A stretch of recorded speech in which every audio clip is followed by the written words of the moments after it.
예배하기 전에 잠시 기도했으면 좋겠습니다. 이제 우리 나라가 많이 회복이 되었고 정부에서도 사회적 거리두기를 생활 방역으로 전환하는 시점에 하나님께서 이 땅을 고쳐주시는 것에 대해서 감사하며 기도하기를 원하고요. 유럽이나 우리 미국 같은 그런 곳에는 계속해서 또 확진자가 많이 나오고 있는데, 특별히 아프리카 지역은 그야말로 지금 속수무책인데요. 하나님께서 우리 조국 대한민국을 고쳐주셨던 것처럼 이 세계를 하나님이 고쳐주셔서 하나님만이 영광을 받으실 수 있도록 우리 예배를 위해서 우리 한 1, 2분 정도 우리 묵상하며 또 합심으로 기도하겠습니다. 아버지 하나님 감사합니다. 이 땅을 하나님이 긍휼히 여겨주시고 땅에 하나님께서 자비와 사랑을 베풀어 주신 것을 감사합니다.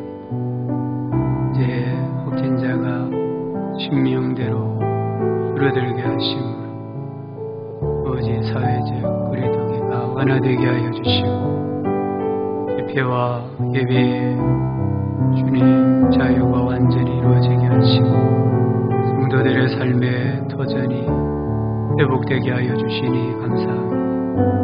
아버지 우리 조국 대한민국을 치료하여 주셨던 것처럼 전 세계에 이 코로나 바이러스로 인한 아픔을 치유하여 주시고 상처를 치유하여 주시고 하나님의 주권이 온전히 선포되게 하여 주시기를 간절히 기도합니다. 특별히 선교지에도 하나님의 은혜를 베풀어 주셔서 선교사들의 활동이 자유롭게 하여 주시고 그들의 하나님 사역들이 무너지지 아니하고 잘 수축되어질 수 있도록 은혜를 베풀어 주시기를 원합니다.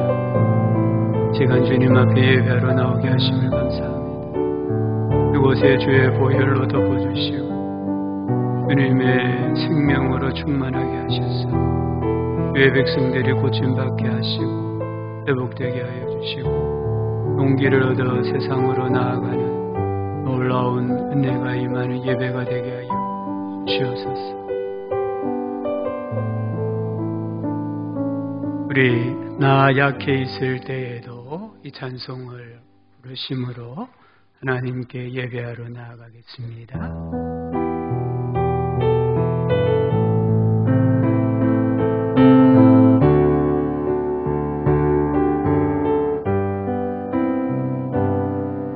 나 약해 있을 때에도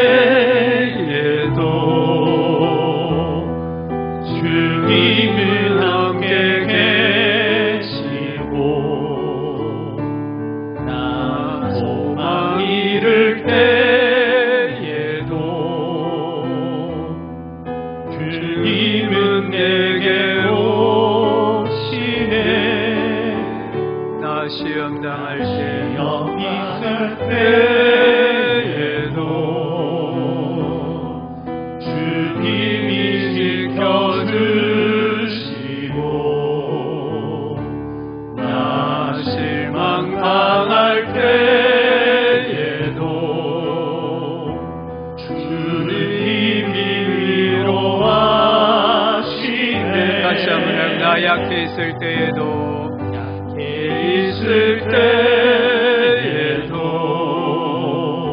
주님은 함께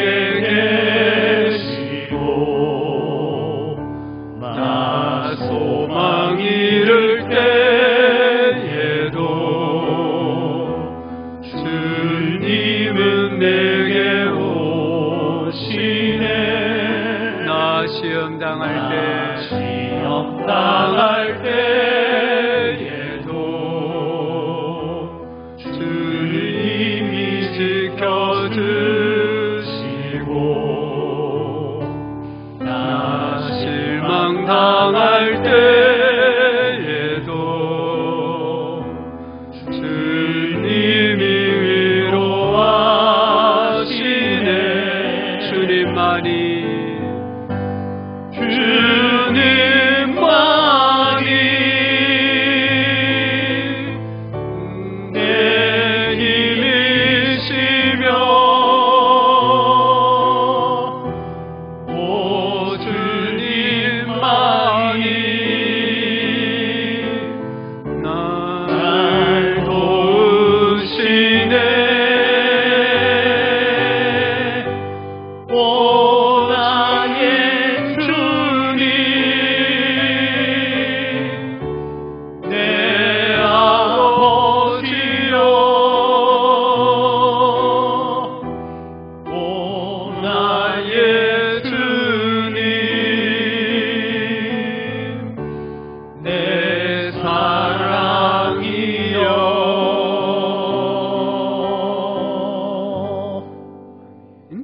어느 반주에 맞춰서 기도하심으로 하나님 앞에 나아가겠습니다.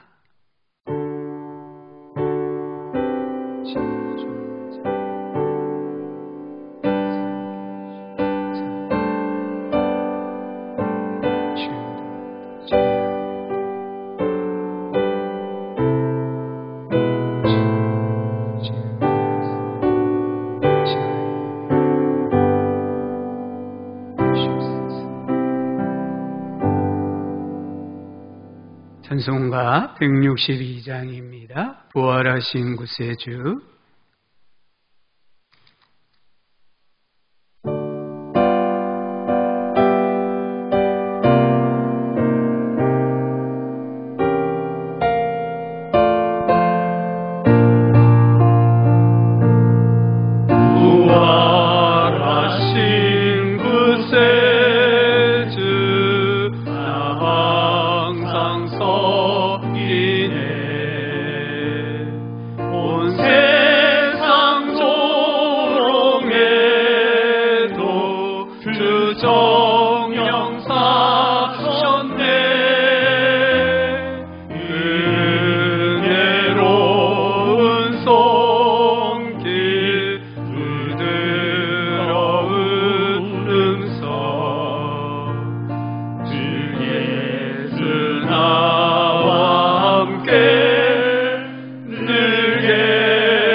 늘 살아계시네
사도신경으로 우리 신앙을 함께 고백하겠습니다. 나는 전능하신 아버지 하나님 천지의 창조주를 믿습니다. 나는 그의 유일하신 아들 우리 주 예수 그리스도를 믿습니다. 그는 성령으로 잉태되어 동정녀 마리아에게서 나시고 본디오 빌라도에게 고난을 받아 십자가에 못 박혀 죽으시고 장사된 지 사흘 만에 죽은 자 가운데서 다시 살아나셨으며 하늘에 오르시어 전능하신 아버지 하나님 우편에 앉아 계시다가 거기로부터 살아있는 자와 죽은 자를 심판하러 오십니다. 나는 성령을 믿으며 거룩한 공교회와 성도의 교제와 죄를 용서받는 것과 몸의 부활과 영생을 믿습니다. 아멘. 조청현 장로님 예배를 위해 기도하시겠습니다.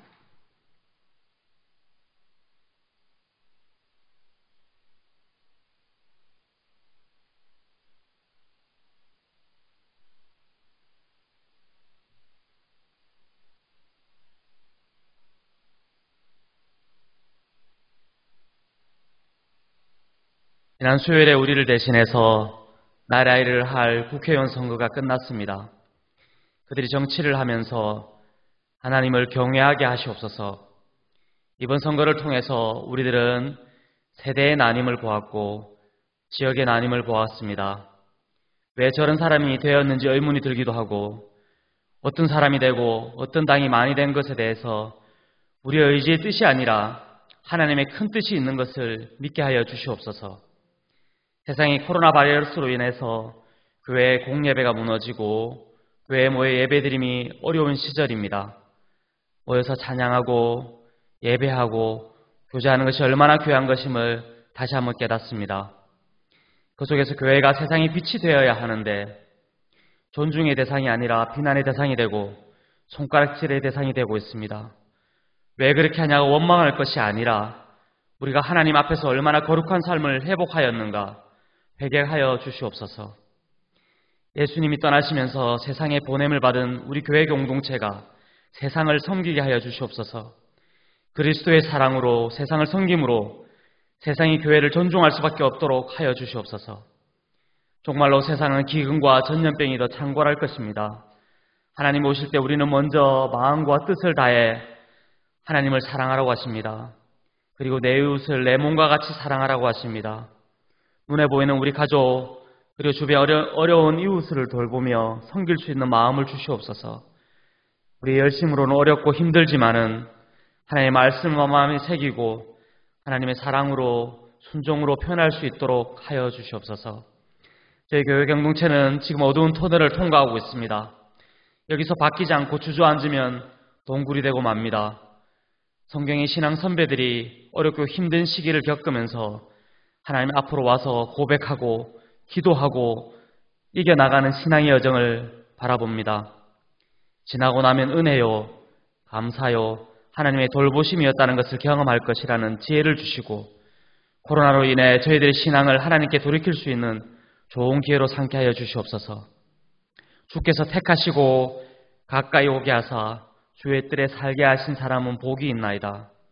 우리가 주의 집 곧 주의 성전의 아름다움으로 만족하리이다. 힘들고 어려울 때 무릎 꿇는 우리의 마음을 기쁘게 여기시는 하나님을 믿으며 이 시기를 통하여서 믿음의 반석을 말씀의 기쁨을 깨닫게 하시고 하나님께 더 가까이 가고 하나님의 기쁨이 되는 저희들이 되게 하여 주시옵소서. 나 주님의 기쁨이 되기 원하네. 내 마음을 새롭게 하소서. 새 부대가 되게 하여 주사 주님의 빛 비추게 하소서.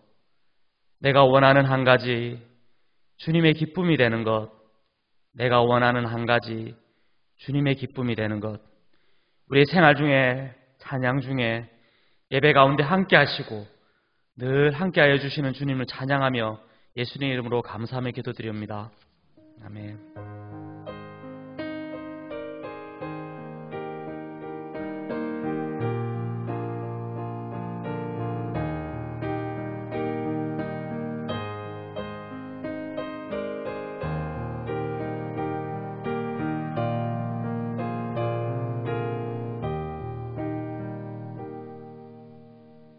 하나님 말씀 신약 성경 요한복음 20장 26절부터 29절까지입니다.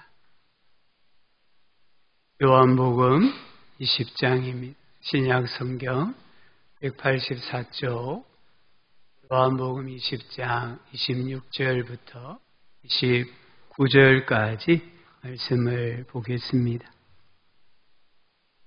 제가 말씀을 봉독하겠습니다.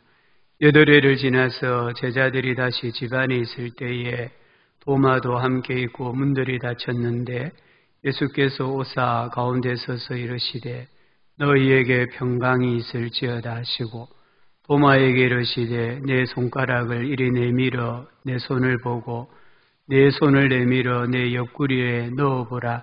그리하여 믿음 없는 자가 되지 말고 믿는 자가 되어라. 도마가 대답하여 이르되 나의 주님이시요 나의 하나님이시니이다.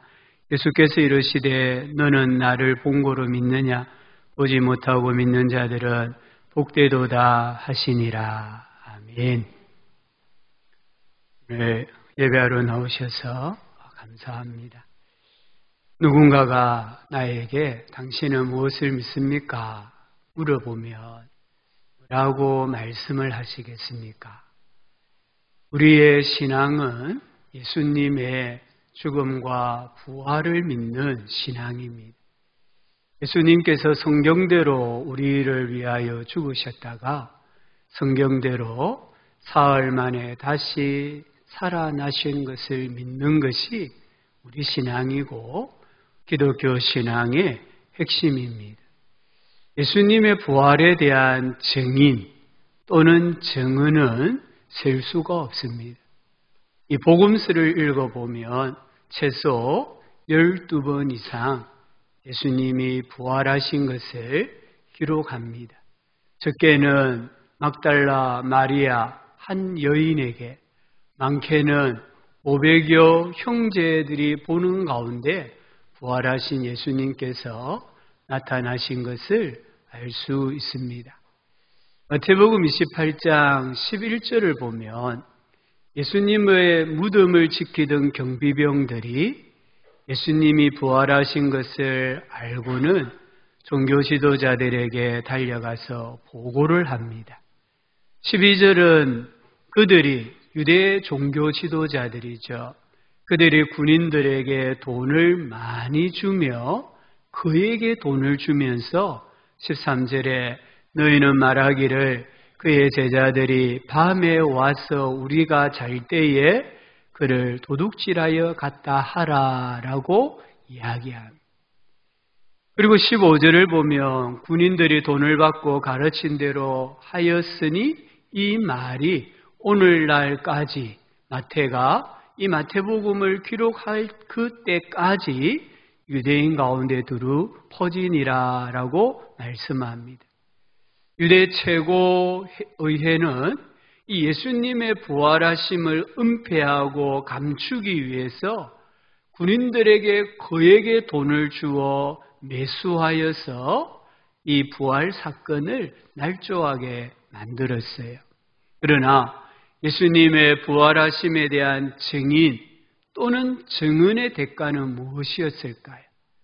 원형 경기장에서 사자의 밥이 되거나 또는 참수형을 당하거나 화형을 당했습니다. 조롱과 채찍질과 결박과 옥에 갇히는 것과 심지어는 순교하기까지 했습니다. 그럼에도 불구하고 이 증인들은 죽음을 두려워하지 않고 기쁘게 예수님께서 부활하셨다 증언하면서 순교했습니다. 그 이유가 무엇이겠습니까? 단순히 신념이겠습니까?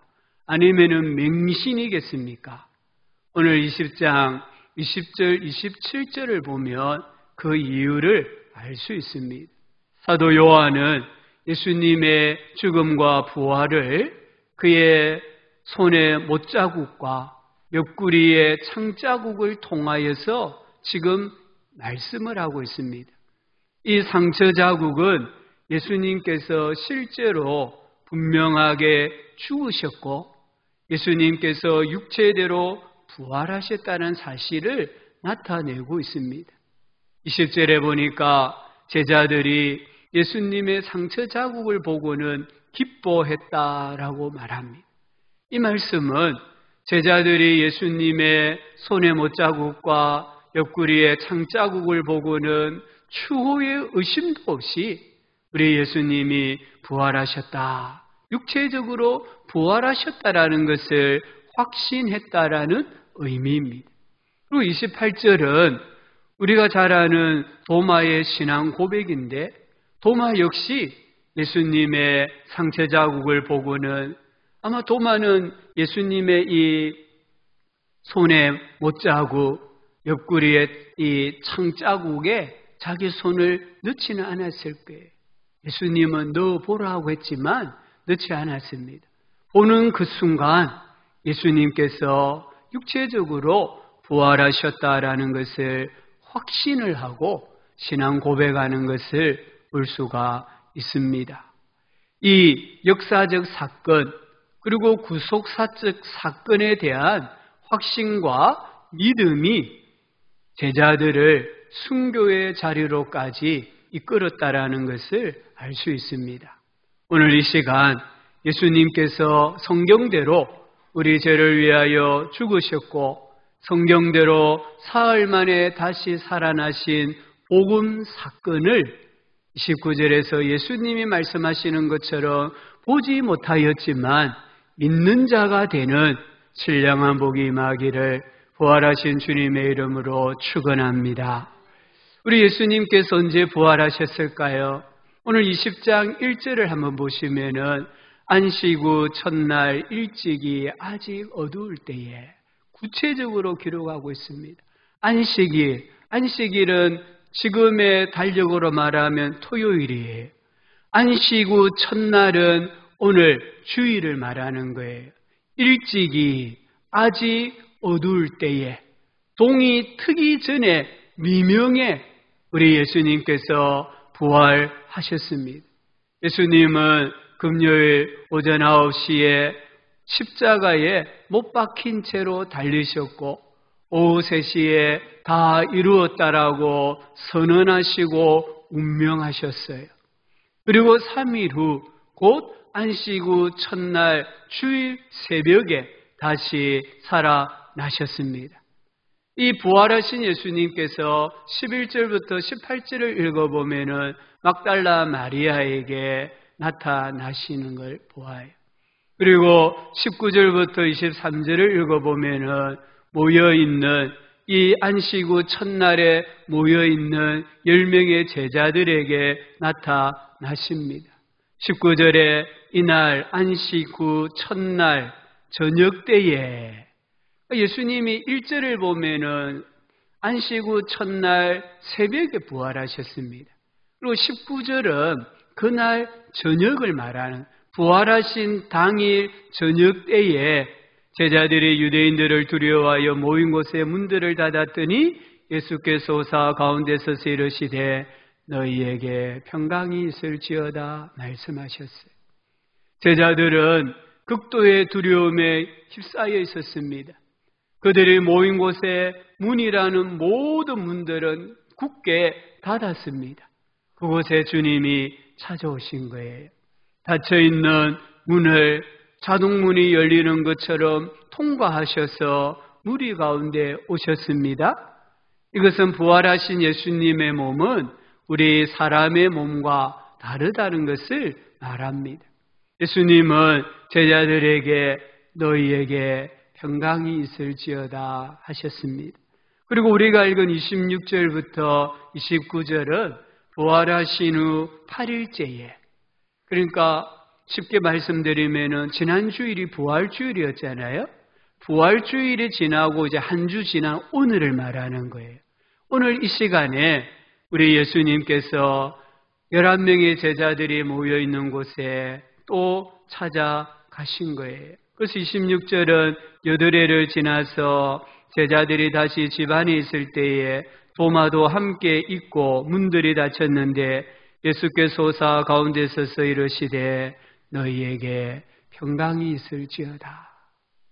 평강이 있을지어다 말씀하셨습니다.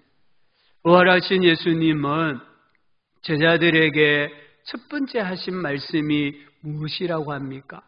우리 예수님께서는 이 제자들을 찾아가셔서 일을 해라, 또는 전도해라, 선교해라, 이렇게 먼저 말씀하지 아니하시고 너희에게 평강이 있을지어다 라고 말씀하신 거예요. 19절, 21절, 26절에 예수님 3번씩이나 너희에게 평강이 있을지어다 말씀하셨습니다. 평강은 히브리어로 샬롬이잖아요. 그리고 헬라어로는 에이레네거든요. 여기 이 평강, 샬롬은 유대인들이 사용하는 인사말입니다. 유대인들은 사람들을 만날 때 샬롬해요. 또 헤어질 때도 샬롬합니다. 이웃집을 방문해도 샬롬합니다. 늘 그들은 샬롬이라는 말로 인사를 했어요. 그런데 여기서 예수님께서 말씀하시는 샬롬, 평강은 단순한 인사말이 아닙니다.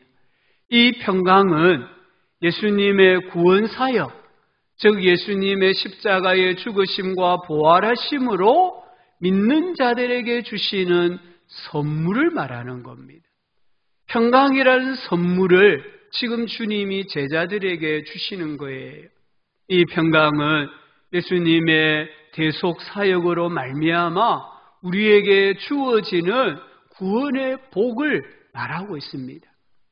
너희에게 평강이 있을지어다. 이 말씀은 예수님의 구원 사역으로 말미암아 하나님과 우리와의 관계가 회복되었다는 것을 의미하고, 더 나아가서 예수님께서 사망 권세를 이기시고 부활하셨다라는 것을 나타내는 말씀입니다. 평강, 샬롬은 오직 예수님만이 주실 수 있습니다. 민수기 6장 26절은 여호와는 그 얼굴을 내게로 향하여 드사 평강 주시기를 원하노라. 여호와가 우리에게 평강을 주시는 거예요. 우리 예수님은 평강의 왕이십니다. 이사야 9장 6절은 오실 메시아를 평강의 왕이다. 그의 평강의 더함은 무궁하다라고 분명히 말씀합니다. 예수님께서도 요한복음 14장 27절에서 평안을 너희에게 끼치노니 곧 나의 평안을 너희에게 주노라. 내가 너희에게 주는 것은 세상이 주는 것 같지 아니하니라. 너희는 마음에 근심하지도 말고 두려워하지도 말라. 이 말씀을 잘 묵상하셔야 됩니다. 우리 주님이 주시는 평안, 평강은 내가 노력한다고 해서 얻는 게 아니에요. 내 마음이 좀 평강을 누려야 되겠다, 이렇게 다짐한다고 해서 누릴 수 있는 게 아니에요. 예수님을 통하여서 하나님께서 주시는 선물입니다. 하나님이 주시지 않으면 누릴 수 없는 게 평강이라는 것이에요. 바울은 그가 편지를 쓸 때마다 인사말을 늘 평강으로 하지 않습니까? 빌립보서 1장 2절에 하나님 우리 아버지와 주 예수 그리스도로부터, 여기 부터라는 단어가 출처를 말합니다. 근원을 말합니다. 하나님 우리 아버지와 주 예수 그리스도로부터 은혜와 평강이 너희에게 있을지어다. 그래서 예수님 밖에 있는 사람은 결코 평강을 받을 수가 없고 누릴 수가 없다는 거예요. 또한 이 말씀은 예수님이 주시는 평강은 세상이 주는 것과 같지 않습니다. 주님이 주시는 평강은 우리 마음의 근심과 두려움을 없애준다고 했습니다. 과거의 죄책감이나 또는 현재와 미래에 대한 염려, 심판에 대한 두려움으로부터 우리를 자유하게 해주시는 것이 주님이 주시는 평강입니다. 이 평강은 제자도의 핵심이기도 합니다. 마태복음 5장 9절에서 화평하게 하는 자는 복이 있나니 그들이 하나님의 아들이라 일컬음을 받을 것임이요. 여기 화평은 평화, 평강, 평안을 나타내는 단어입니다.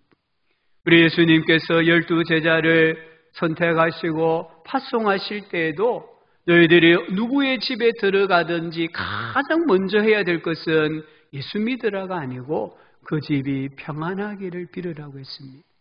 그 집이 위로부터 임하는 평강이 가득하기를 축복하라고 말씀하셨습니다.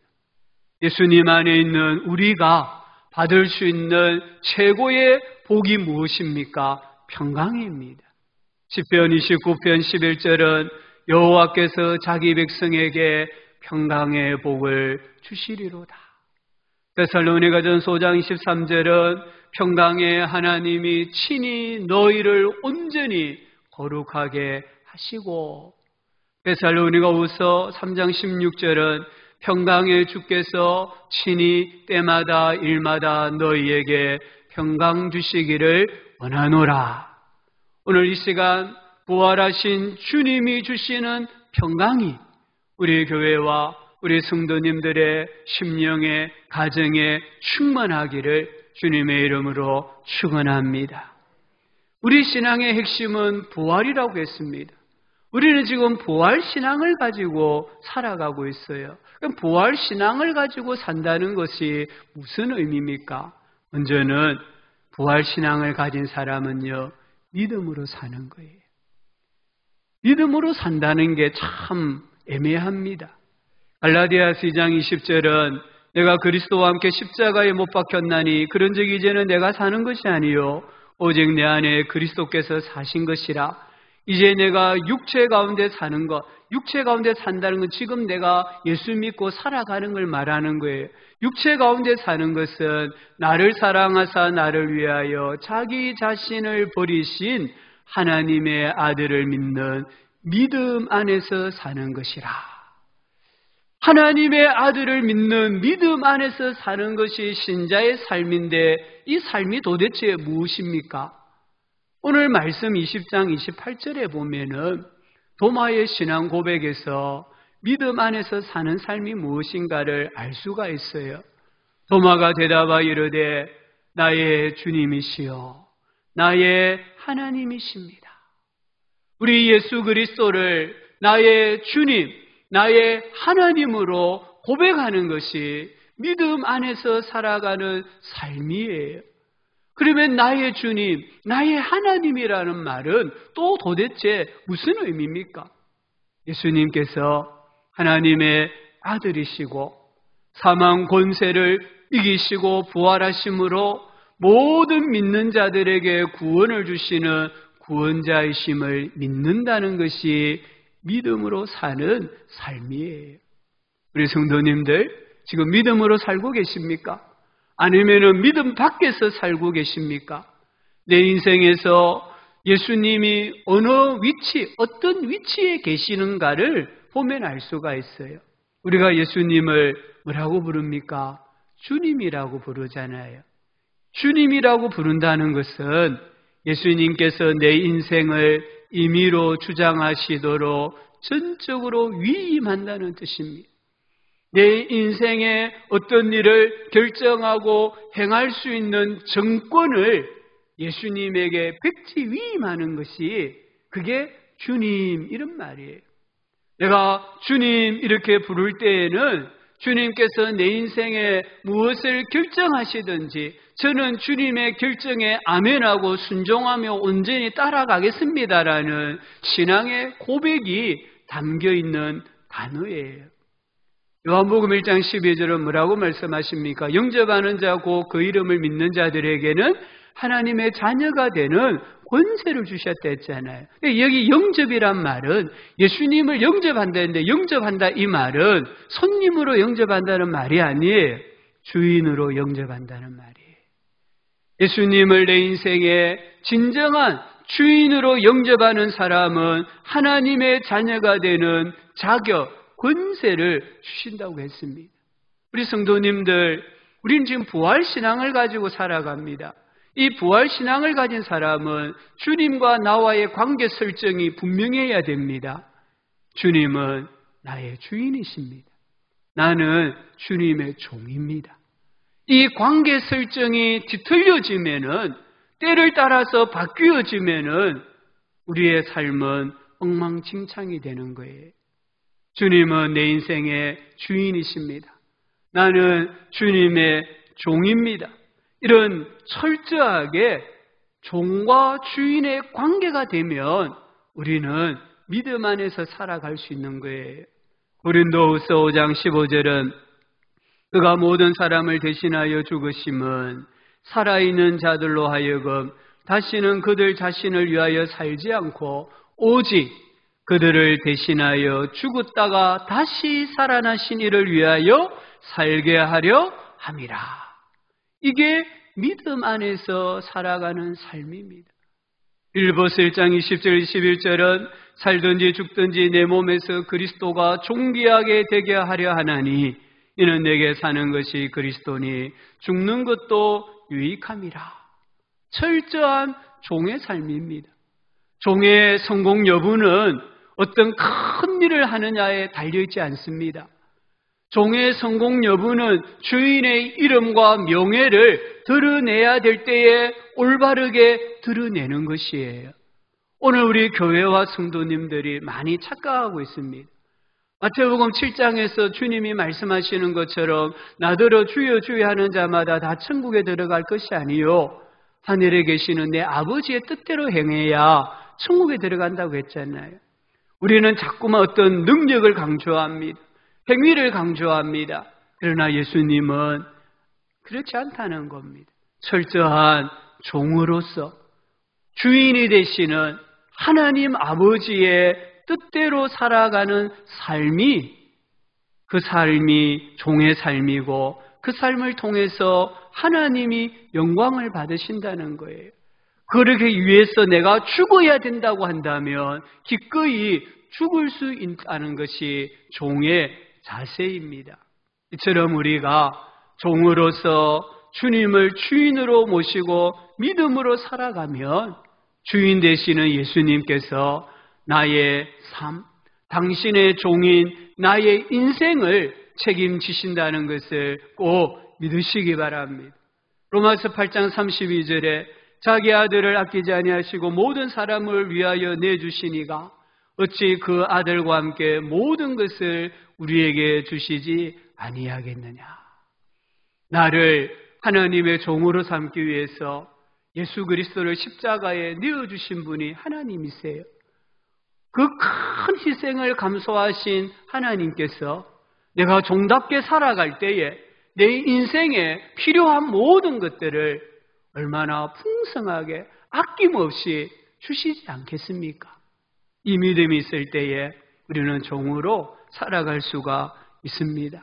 하나님 중심, 예수님 중심, 성경 중심으로 살아가는 복이 우리에게 있기를 주의 이름으로 축복합니다. 두 번째로 부활신앙을 가진 사람은요, 평강의 주님과 동행하며 살아갑니다. 로마서 5장 1절을 보니까 그러므로 우리가 믿음으로 어렵다 하심을 받았으니 우리 주 예수 그리스도로 말미암아 하나님과 화평을 누리자. 하나님과 평강을 누리자. 이처럼 하나님과 평강을 누리면, 평강의 주님과 동행하면 우리는 이 시대의 삶을 거뜬히 이겨낼 수 있습니다. 평강의 주님과 동행하면요, 고난과 고통 중에서 다시 일어설 수 있습니다. 잠언 24장 16절에 대저 의인은 7번 넘어질지라도 다시 일어서려니와. 7.8기의 인생이 의인에게 있다는 거예요. 우리 찬송가 작사자 중에 스페포드라는 분이 계십니다. 이분은 시카고의 아주 성공한 유명한 변호사였습니다. 전도자 무디와 절친한 친구였고 무디 교회의 회계 집사였고 주일학교 교사였던 독실한 신앙인이었습니다. 그런데 1871년 그의 나이 43세가 되었을 때에 첫 번째 아들을 이 피부병으로 잃고 말아요. 그리고 시카고에 대화재가 일어나서 전 재산을 다 잃어버렸습니다. 마음이 너무 낙심이 되어서 휴식을 취하기 위해 가족 여행을 계획을 했습니다. 그리고 1873년 11월 15일 이제 영국을 비롯해서 유럽으로 가족이 여행을 떠나게 됩니다. 이 유람선이 출발하기 몇 분 전에 급하게 연락이 와서 스패포드는 함께 가지 못하고 뒤에 합류하기로 하고 배에서 내립니다. 아내와 딸을 비롯해서 226명의 승객을 태운 프랑스 여객선 빌러드 아브로는 뉴욕항을 출항을 해서 일주일 동안 순항을 합니다. 그런데 11월 22일 새벽 2시에 모든 승객들이 잠든 사이에 대서양 한가운데서 영국 철갑선 라키언호와 충돌을 하고 맙니다. 이 사고로 이 스패포드의 네 딸이 모두 바다에서 죽었습니다. 아내만 겨우 구조되었어요. 이 소식을 들은 스패포드는 아내를 데리러 가기 위해서 배에 올랐습니다. 배가 이제 이 사고 지점을 지날 때에 선장이 스패포드에게 지금 이 배는 당신의 딸들이 잠긴 물 위를 지나고 있습니다 라고 이야기를 해줍니다. 스패포드는 딸들을 생각하니까 너무 괴로웠습니다. 그래서 선실로 돌아가서는 하나님께 울부짖었다고 합니다. 그 순간 마음에 정말 사람의 말로는 표현할 수 없는 하나님에 대한 신뢰와 지금까지 경험해 보지 못한 평안이 넘쳤다고 합니다. 그때의 경험을 노래한 것이 우리 찬송가 413장 내 평생에 가는 길이잖아요. 이 찬송가의 원래 제목은 내 영혼 평안해입니다. It is well with my soul. 내 영혼 평안해. 내 평생에 가는 길 순탄하여 늘 잔잔한 강 같든지 큰 풍파로 무섭고 어렵든지 나의 영혼은 늘 편하다. 평강의 주님과 동행하니까 그 큰 역경 가운데서도 자기 영혼이 평안하다라고 고백하는 것을 볼 수가 있습니다. 두 번째로는 가난 중에도 감사할 수가 있습니다. 시편 68편 10절에 하나님이여 주께서 가난한 자를 위하여 주의 은택을 준비하셨나이다. 여기 주님이 준비하신 은택이 무엇입니까? 저는 감사하는 마음이라고 생각합니다. 우리가 가난 중에도 감사하는 마음이 있으면은 잠언 17장 1절 말씀처럼요. 마른 떡 한 조각만 있고도 화목할 수 있는 거예요. 감사하는 마음이 그만큼 중요한 거예요.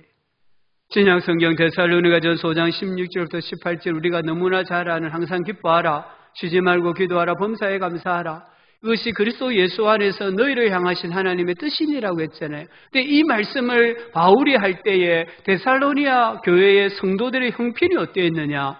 2장 6절을 보니까 많은 환난 가운데 있었다고 했습니다. 바울이 그들이 평안할 때 항상 기뻐해라. 쉬지 말고 기도해라. 범사에 감사하라고 하지 않았습니다. 그들이 정말 심한 환난과 가난 가운데 박해 가운데 있을 때에 바울이 권면하기를 이것이 예수 안에 있는 하나님의 뜻인데 너희들을 항상 기뻐해라. 쉬지 말고 기도해라.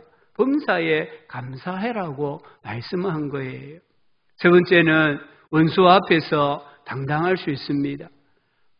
하박국 3장 16절 19절 우리 너무나 잘 아는 말씀이잖아요. 이 말씀을 제가 다시 한번 읽어보니까요. 내가 들었으므로 내 창자가 흔들렸고 이 표현을 잘 보셔야 돼요.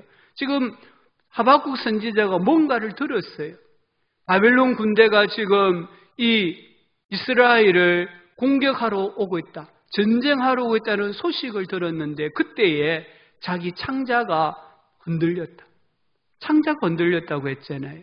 그 목소리로 말미암아 내 입술이 떨렸다. 무리가 우리를 치러 올라오는 환난 날을 내가 기다림으로 썩이는 것이 내 뼈에 들어왔다. 지금 뼈가 썩을 만큼 공포, 두려움이 있는 거예요. 내 몸은 내 젖소에서 떨리는도다. 바깥에 나가지 못하고 집안에서 사시나무 떨듯이 벌벌벌 떨고 있다는 거예요. 이게 지금 내적인 심정이에요. 그리고 또 뭐라고 말합니까? 비록 무화과 나무가 무성하지 못하며 포도나무 열매가 없으며 감람나무에 소출이 없으며 밭에 먹을 것이 없으며 우리의 양이 없으며 외양간에 소가 없을지라도 외적인 요소예요. 근데 여러분 이 하박국 3장 16절부터 이 말씀은요 오늘 이 시대와 정확하게 동일합니다. 지금은 우리가 전 세계가 이 코로나 바이러스로 인해서 심적으로 두려워하고 있어요. 공포에 사로잡혀 있어요. 사회적 거리두기라든지 또는 많은 사람이 모이는 곳에 가지 않는 거, 이건 전부 다 마음의 상태예요. 근데 이 마음의 상태가 지나면은 비록 무화과 나무가 이때부터 이 말씀이 이루어지는 거예요. 어쩌면 우리는 지금 비록 무화과나무가 무성하지 못하면 포도나무 열매가 없으며 이 현실을 맞이하게 될는지도 몰라요. 그때에 하박국이 뭐라고 고백합니까? 나는 여호와로 말미암아 즐거워하며 나의 구원자 하나님으로 말미암아 기뻐하리로다. 주 여호와는 나의 힘이시라. 이처럼 큰 환란, 정말 창자가 흔들리고 뼈가 썩어 들어가고 그 후에는 아무 먹을 것이 없는 기근이 일어난다 할지라도 평강의 하나님이 나와 함께 하시기 때문에 나는 여호와로 말미암아 즐거워한다.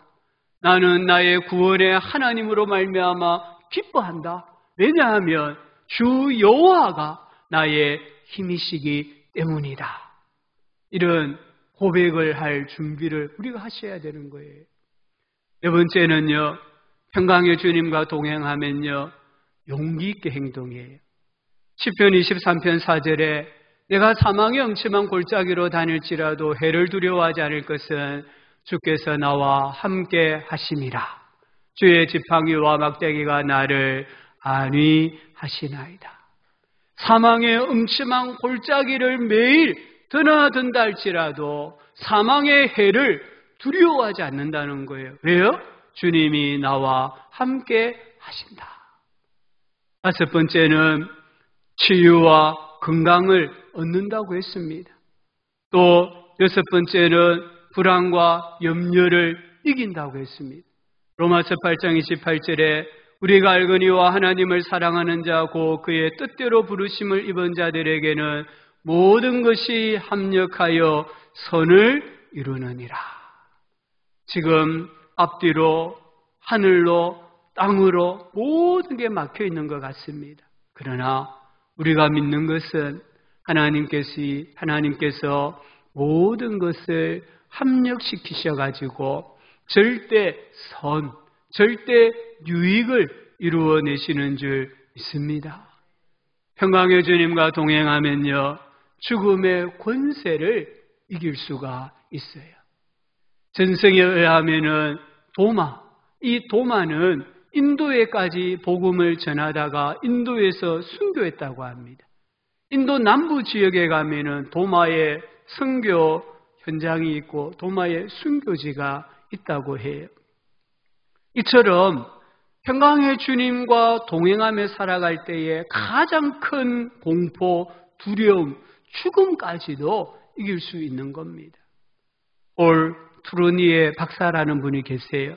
이분은요 스위스 의사이고 유명한 저술가이지만 특별히 빌리 그레암 말고요 이 폴 투르니에 박사님이 우리 교회 기독교에 엄청난 영향력을 끼쳤거든요. 기독교 상담학, 목회 상담학에 있어서 엄청난 영향을 끼쳤던 대가입니다. 근데 이분이 아내와 함께 그리스에 휴가를 갔다가 아내가 갑자기 심장마비로 죽게 되었어요. 아내가 죽기 직전에 미소를 지으면서 여보, 오늘 천국에 도착하면 먼저 가 계신 시부모님을 만나 정말 즐거울 것 같아요. 이 말을 하고 운명을 하신 거예요. 지금 심장마비로 죽어가면서 마치 기차를 타고 제네바로 다시 돌아가는 것처럼 평안한 모습, 그 모습을 본 남편 폴 투르니에 가요. 부활이요 생명이신 예수님을 새롭게 체험했다고 합니다. 아내를 떠나보낸 후에도 그의 믿음은 더 강해졌고 근심과 걱정으로부터 해방되는 놀라운 자유를 체험할 수 있었다라고 그의 책에서 고백했습니다. 이게 평강이 주시는 능력인 거예요. 오늘 우리 시대를 한마디로 표현하면은 불안증후군 시대입니다. 중국 우한에서 발병한 폐렴균 코로나 바이러스로 인해서 세계의 질서가 지금 무너지고 있습니다. 하늘의 길이 닫혔고요. 각 나라마다 국경을 폐쇄했습니다. 지금 이것이 이 팬데믹을 해소해 줄 수 있다고 확신할 수 있는 게 아무것도 없습니다. 하버드 대학에서는 코로나19 바이러스는 2022년이 되어야 그 추세가 꺾어지고 어쩌면 2024년이 되어야 완전히 종식될 수 있다라고 발표하기도 했습니다. 국제통화기금 IMF는 이 코로나19 대유행으로 올해 세계 경제가 마이너스 성장으로 전환할 것이라고 전망했습니다. 189개국 회원국 가운데 170개 나라에서 1인당 국민소득이 줄어 삶의 질이 떨어질 것으로 전망하고 있습니다. 이 IMF 총재는요, 1930년대 대공황 이래 최악의 경제 태보를 보게 될 것이라고 말했습니다. 이 말이 무슨 말입니까? 우리 가운데 이 시대를 살아가는 절대 다수는 지금까지 경험하지 못한 어려움, 불안, 공포를 겪을 수밖에 없다는 것을 의미하는 그런 말이에요. 제2차 세계대전이 인류 역사상 가장 파괴적인 전쟁이라고 하지 않습니까? 이때 미군 젊은이 30만 명이 전사했습니다. 그런데 그 가족을 전장으로 보내고 전쟁 기간 중에 사망한 가족의 숫자는 약 100만 명이었다고 합니다. 전장에 나가 죽은 젊은이는 30만 명인데 사랑하는 아들이든 남편이든 전장에 보내놓고 후방에 머물고 있던 가족들 중에 100만 명이 죽었다는 거예요. 이유를 알아보니까 가족이 전사할까 봐 걱정하고 염려하고 불안에 빠지다 보니까 심장병 등으로 100만 명 이상이 죽었다는 거예요. 그래서 총탄보다 더 무서운 것은 걱정이다, 불안이다, 염려다라는 말이 생겼다고 합니다. 이런 불안증후군 시대에 우리 교회와 성도님들에게 절실한 믿음이 있다고 하면 부활 신앙입니다.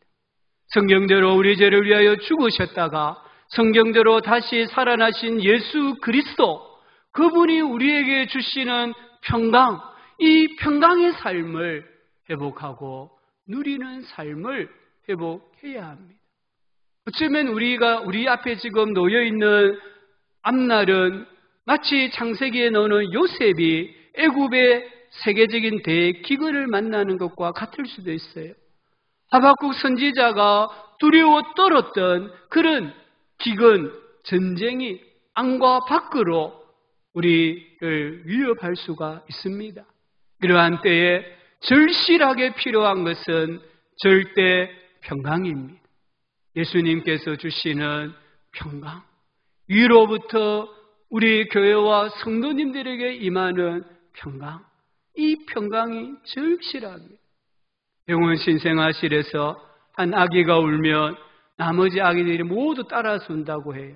그러면 간호사들이 아무리 돌보려고 해도 손이 부족하기 때문에 아이들을 다 잠재울 수 없다는 거예요. 그래서 아기들을 평화롭게 잠들게 하는 방법을 연구를 했다고 합니다. 그 결과가 모태에서 들었던 어머니의 심장 소리, 심장 고동을 녹음해서 들려주는 것이 가장 효과적이었다라는 실험이 나왔습니다. 아기들이 불안해서 막 울 때에 모차르트나 슈베르트의 명곡이 아니라 어머니의 심장 소리를 아기에게 들려주니까 아이들이 잠을 자고 평안을 유지했다라는 거예요.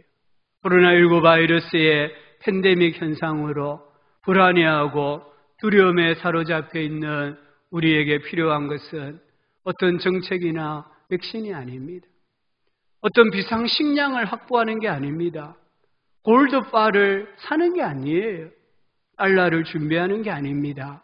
창조자 하나님, 구원자 예수님의 사랑스러운 음성을 듣는 겁니다.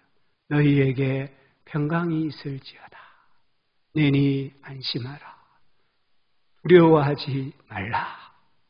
사랑하는 우리 교회 여러분, 지금이 진짜 내 신앙의 힘이 뭔가? 진짜 교회의 힘이 뭔가를 세상 속에서 발휘해야 할 때입니다. 이 때를 우리가 만약에 붙잡는다고 하면 이 땅의 영적인 상황들은 다시 역전이 될 것입니다. 로마서 14장 17절 18절 말씀을 읽음으로 말씀을 맺고자 합니다. 하나님의 나라는 먹는 것과 마시는 것이 아니요 오직 성령 안에 있는 의와 평강과 희락이라. 이로서가 뭐예요? 의와 평강과 희락으로서 그리스도를 섬기는 자는 하나님을 기쁘시게 하며 사람에게도 칭찬을 받느니라. 여기 의는 올바른 행동을 말합니다. 우리가 이 시대에 더욱더 성도와 교회가 남들이 볼 때 올바르게 행동해야 됩니다. 도덕적인 의를 가져야 되는 겁니다. 어쩌면 산상수훈의 말씀처럼 우리가 살아내야 합니다.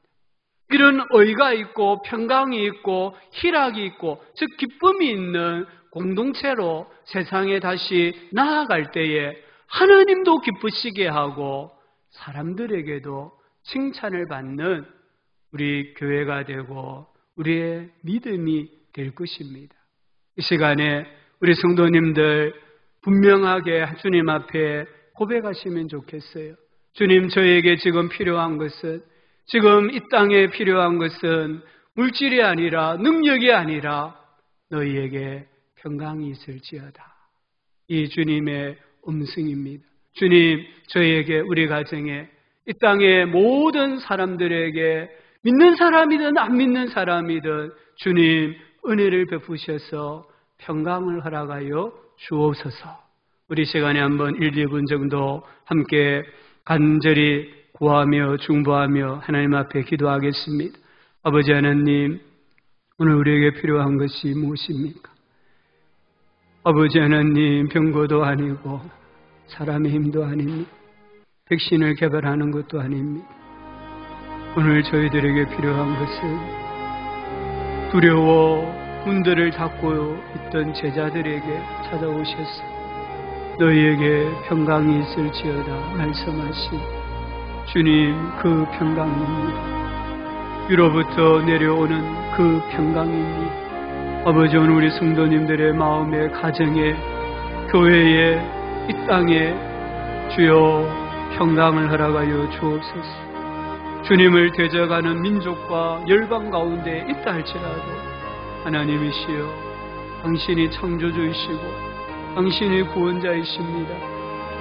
주님의 평강을 허락하여 주셔서 이 땅이 치유가 되고 회복이 되고 이 땅에서의 삶이 일상의 삶으로 하루라도 더 빨리 돌아가게 하여 주시고 고난당하는 자, 고통당하는 자들을 주여 치유하여 주옵소서.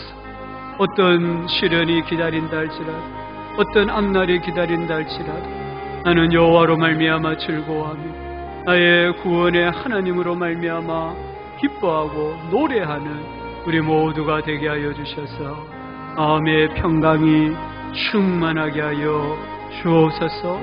평강으로, 희락으로, 의로 하나님을 섬기는 우리가 되어서 하나님을 기쁘시게 해드리고 사람들에게도 칭찬받는 우리의 삶이 되게 하여 주옵소서. 예수님의 이름으로. 찬송가 413장입니다. 내 평생에 가는 길.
4절입니다. 저 공중에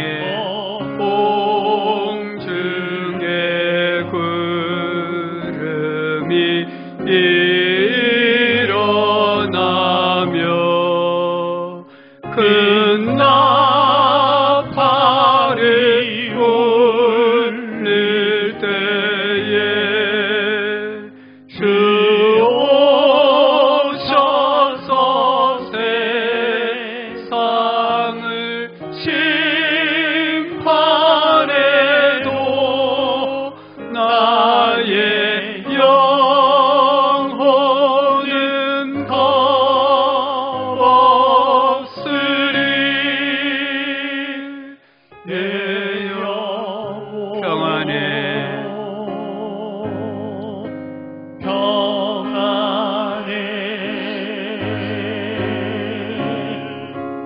내 영혼 평안해. 아멘. 광고 말씀을 먼저 드릴게요. 주보 참고해 주시고요. 원래 이번 주 금요일은 원데이 다니엘 기도회를 하기로 이렇게 계획된 날이었는데요.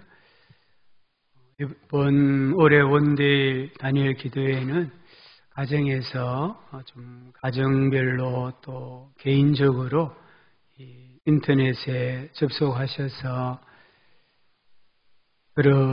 참여하시면 좋을 것 같아요. 특별히 우리 자녀들을 아직 어린 자녀들, 청소년 양육하시는 분들은 꼭 들어가 보시기 바랍니다. 여기에 강사가 김진호 소장인데 글로벌 SQ, SQ는 영적 지수를 말하거든요. 이 연구소 소장인데 한번 들어가셔서 잘 듣고 또 함께 찬송하고 기도하시면서 은혜를 받으시면 좋겠고요. 우리 교우 사업체 보시고 또 장례도 보시고 또 기도해 주시고 위로해 주시기 바랍니다. 기도하겠습니다. 하나님 아버지 감사합니다. 우리에게도 오늘 주님이 찾아오셔서 두렵고 또 불안해하고 염려하는 마음에 너희에게 평강이 있을지어다 말씀하여 주신 줄 믿습니다. 이 선물을 마음껏 누리는 주의 교회, 주의 성도들 되게 하여 주시옵소서. 이 한 주간도 하늘의 평강과 은혜로 거뜬히 살아가게 하여 주시고 더욱더 주님이 이 땅과 이 열방을 치유하여 주시는 은혜를 맛보게 하여 주시옵소서. 성도들의 삶에 하나님 한량없는 복 주시고 믿음으로 귀한 예물 드려 사오니 이 예물 받으시고 하나님 은혜를 풍성히 부어 주시옵소서. 예수님의 이름으로 기도합니다. 아멘. 부활이요 생명이신 예수 그리스도의 은혜와 하나님 아버지의 큰 사랑과 성령 하나님의 위로하여 주시고 교제하여 주시고 그리스도 예수 안에서 평강을 주시는 은혜가 이 예배에 하나님께 예배하고 믿음으로 세상으로 나아가는 모든 성도들의 삶과 이 열방 가운데 몸인 교회 위에 영원토록 함께 있을지어다. 아멘.